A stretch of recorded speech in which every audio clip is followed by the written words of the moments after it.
Simula pala ng pagpasok ng taon ay isang freelance na aktor ang self-manage na ang aktor na si Paolo Avellino.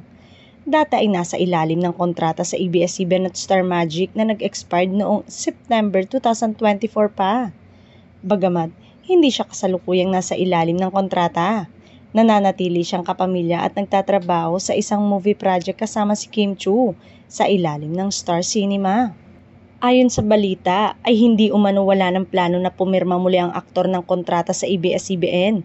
Bagkus ay magsi-self-manage na lang ang aktor o freelance kung saan nagaya ng ilang artista ay bukas na gumawa ng proyekto sa anumang network niya gustuhin o maaaring tumanggap ng proyekto.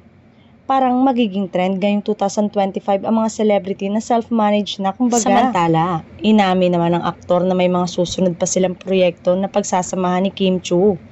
Ibig sabihin kaya ay kahit wala na itong kontrata sa ABS-CBN at loyal at mananatili pa din sa poder ng ABS-CBN sa mga proyekto niya in future.